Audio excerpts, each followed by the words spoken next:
Hello everyone, welcome to SharpNet EDU. Today I'm going to tell you about how to create your first .NET MVC project using the entity framework and how you will interact with the SQL Server in the same project. So agenda of the today, I'm going to create one new SQL Server database, and after that I'll create a .NET MVC project by using entity framework. So I'll do the CRUD operation here. So basically I'll do create, update, delete and view the data. So here let me open the Visual Studio first. So here I will go and create a new project. In this project I will choose MVC template .NET framework. So for now I am using .NET framework first. Click on the next. Here name of the project first MVC project. Okay, I'll keep the location same.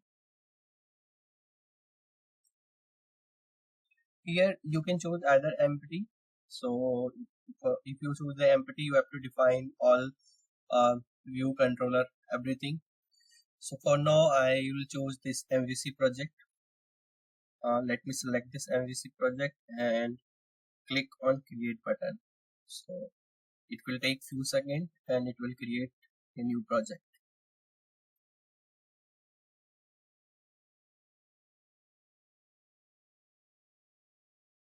And till the meanwhile, what I will do, I will create a new database here. So I have already opened this SQL Server here. So here in the database section, I'll right click on the database and click on the new database. And if someone not aware about how they will use the SQL Server, so here let me close first. So let me open this SQL Server project. Let me open this SQL Server.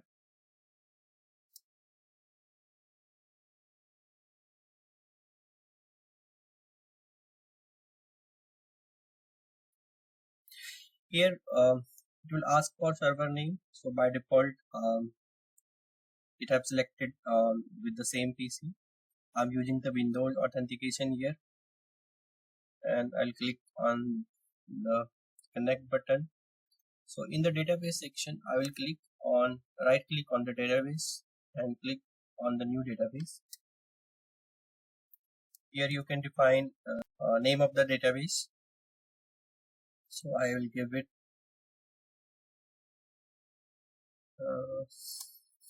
sample, or I will say student DB, and click on OK. So here we got the student DB. To create a new table, we have to right click on the tables and we'll go to choose option new and then table. So here I will take some column. Let me take first column ID, and its data type is basically int. But I'll select int. I have ignored this allow null checkbox because I want to make this ID primary key. So to make this ID primary key, you have to right click on this column and click on the set primary key. Let me add some more column, for example name and email,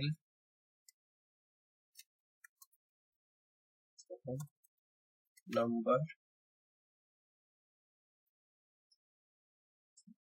email, phone number, date of birth, city. We click state,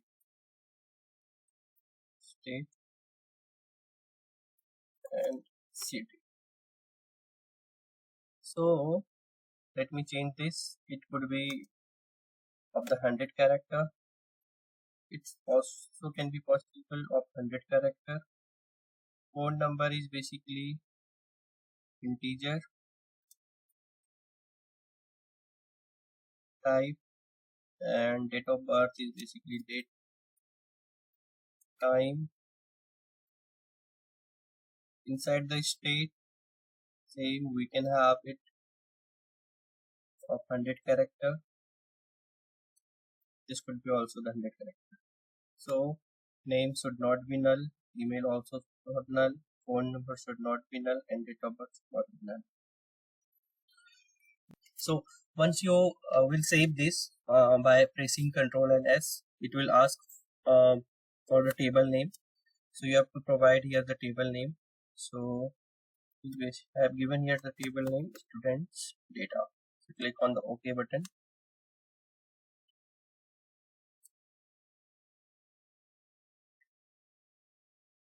Okay, so the table is created here. To check this table, what you have to do, just refresh it, go inside the table section. Here you can see dbo.student data. So the table is created.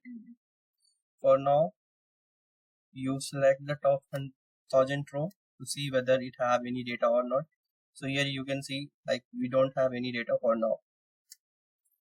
So what we are going to do here, we will insert the data inside this table through the CRUD operation in the MVC. So now I will come to Visual Studio here. So here we can see this first MVC project is ready. With MVC template, you got some already created code that basically home controller and some CS/HTML file that associated with the home controller. So if you run this project, this controller gets executed, and corresponding to this home controller, you got some view that basically defined in the index.cshtml file. So here you can see that getting started ASP.NET MVC. If you run this paragraph gets appear here.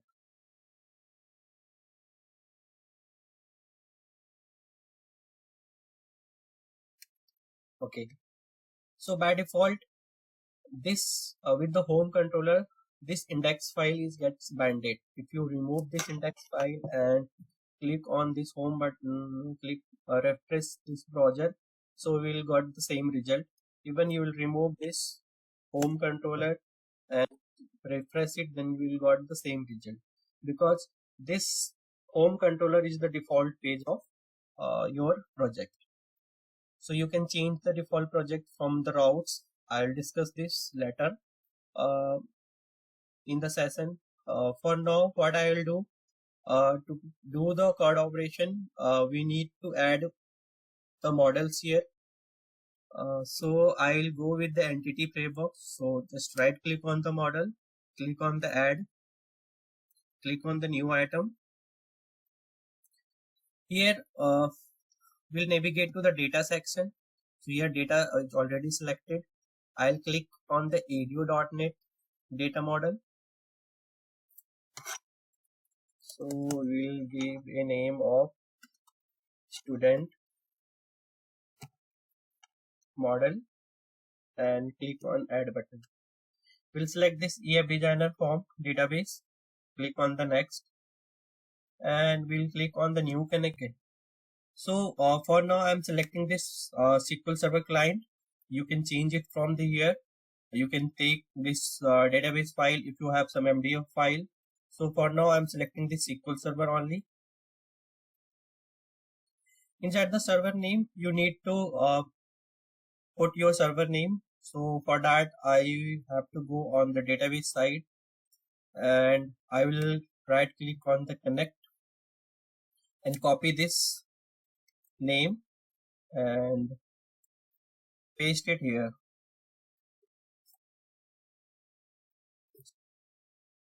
For now, I'm taking the Windows authentication, and if you have the SQL Server authentication, then you need to provide the username and password.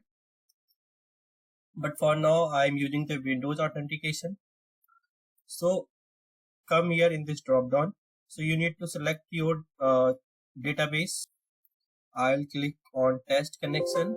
So this test connection is got succeed, and click on the OK button. Now here we got the student DB entities. If you want to change, you can change it from here, and if either you can keep it default. Just go and click on the next button, and you can select all the things like whatever you have created the table. If you expand it, so we have created this only single table, that student data. So I'll select it, and we have not created any view or stored procedure, so we can't select it. And inside the model namespace, we'll keep it same student DB model, and click on the finish button. So it will pop up for pressing OK 2-3 times. So just click on OK, OK, OK.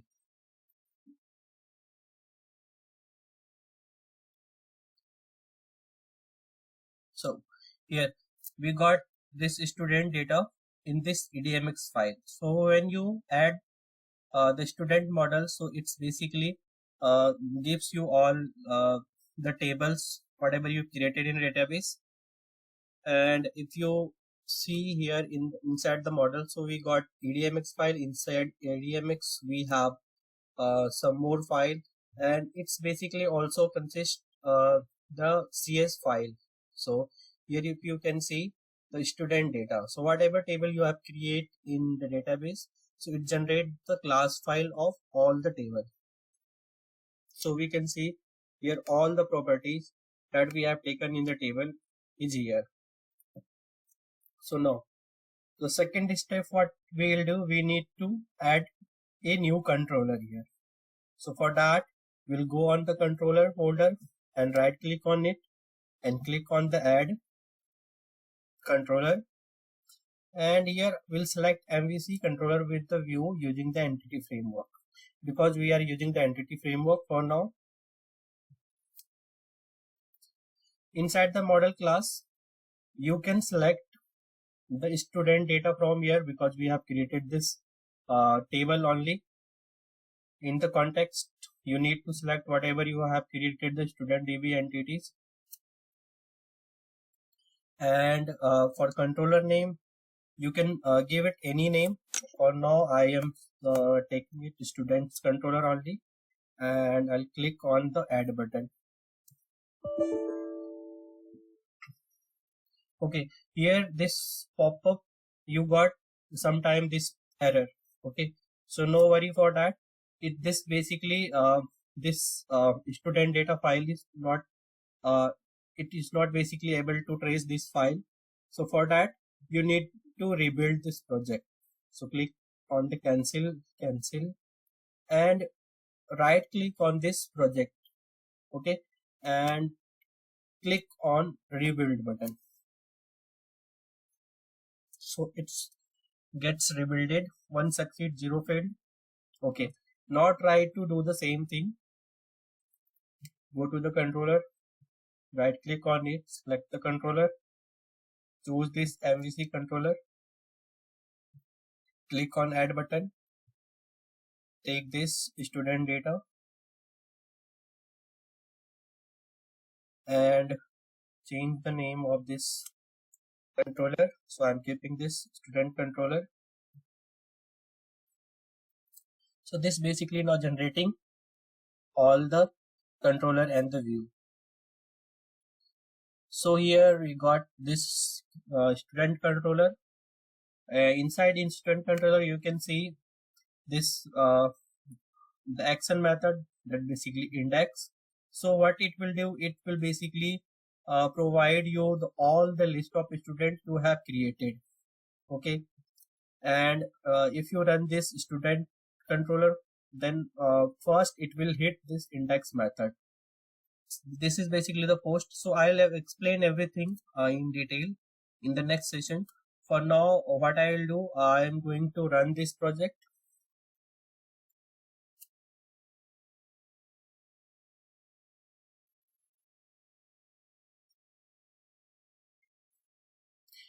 So here we got the same record what we have run some time back, but to run those controller, that is student controller, what you need to do, you need to write here as student. So I think I need to student. Okay, here we got. So here we got name, email, phone number, date of birth, state and city.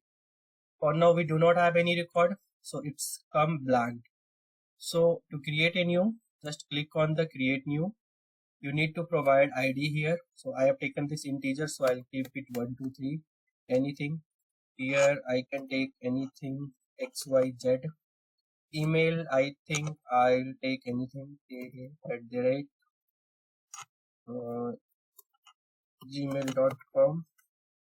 The phone number, this is basically the integer, and date of birth is basically date time. So you need to give the DOB in the same format. So basically I will take 2 2020 0202. So inside the state I'll give it Delhi. Inside city, New Delhi. So here we got one record is created. If you check in the database section, just click on the execute button. So here we got this record, ID, name, email ID. So from here you can do, you can add as many record. Suppose we have added 156 test @gmail.com 87114455, anything. For now, just testing purpose. Inside the city, we'll select again UP, and inside city I'll select Noida and click on the create button. So here we got the two record. You can edit the record from here by clicking the edit button. So I will give test1 and click on the save button. Then here we got the name test1.